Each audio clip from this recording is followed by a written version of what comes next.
Say goodbye to monotonous books and say hello to colorful, interconnected mind maps.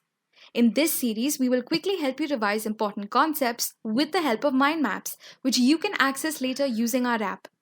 In this video, we will quickly revise an important type of malocclusion, which is Class 3. Class 3 malocclusion is a type of dental misalignment where the mandible is positioned further forward than the maxilla. Etiology of Class 3 can be due to hereditary, a flat low anteriorly positioned tongue which lies low in the oral cavity, enlarged adenoids or any other respiratory problem, compulsive habit of protruding the mandible, a unilateral or bilateral hypoplasia of mandibular condyle, abnormal eruption may produce unfavorable incisal guidance, habits such as lateral tongue thrust and vertical as well as antero-posterior deficiency of the maxilla.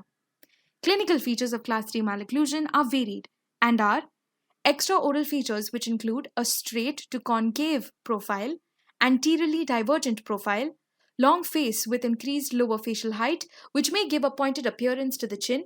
The mandible appears well developed with an obtuse gonial angle. Intraoral features of Class 3 include Class 3 molar relationship, Class 3 canine relationship, a reverse overjet where mandibular incisors may be labially inclined and the maxillary incisors may be lingually inclined. The lower lip may appear full and pendulous. A posterior crossbite which can be unilateral or bilateral due to a constricted maxillary arch or a forwardly positioned lower arch. Skeletal features include the mandible may be larger in size compared to the maxilla. The mandible may be positioned too far forward relative to the maxilla. The maxilla may be too small relative to the normal sized mandible. The maxilla may be retropositioned relative to the mandible. The chin point may be more protruded horizontally due to a forward rotation of the mandible relative to the cranium. In some cases, there may be a normal position in size of the mandible and maxilla, but the upper front teeth are lingually inclined. Prematurities in the developing occlusion causing a functional shift in the growing mandible. This can lead to an exaggerated Class 3 malocclusion during growth. Now, what is a pseudo Class 3? Pseudo Class 3 malocclusion refers to a condition where the teeth appear to be in a Class 3 relationship due to premature contact between the teeth rather than actual skeletal discrepancies. It can be seen as straight or mildly concave profile with retroclined maxillary incisors and upright mandibular incisors.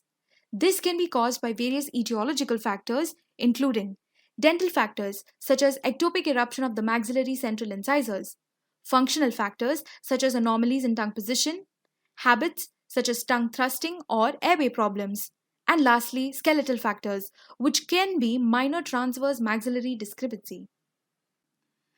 The treatment of Class 3 malocclusion can vary based on the severity, age of the patient, and underlying etiology. Some common treatment approaches include, in case of a pre-adolescent child, Frankel 3 appliance is used. This appliance stimulates the forward growth of the maxilla by stretching the soft tissue envelope around it.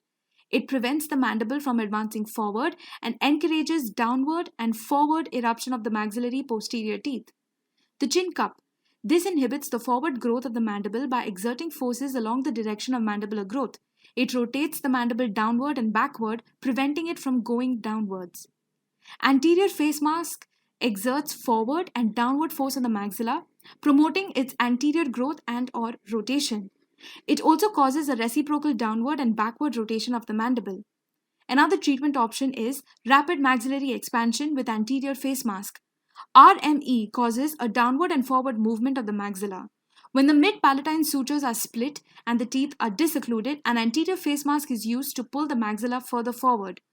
3D screws are used to expand the maxilla in all three dimensions. They can be used to correct pseudo Class 3 malocclusions. In case of an adolescent child, orthodontic camouflage or orthodontic decompensation is done. This involves proclining the maxillary anterior teeth and tipping the mandibular incisors lingually to create an illusion of improved bite relationship. In the mandibular arch, single arch extractions may be performed to create space for the retraction of the mandibular anterior teeth. Class 3 elastics are used to apply forces to tip or retract the mandibular incisors, helping to correct the underbite. Treatment of Class 3 during adulthood requires orthognathic surgery. The two main types of surgery are bilateral sagittal split osteotomy or BSSO and Lifort 1 surgery. With this, we have come to the end of this video discussion. Hopefully, we have helped you revise this topic quickly. Now you can head over to the MCQ section of our app for solving some questions. Happy learning!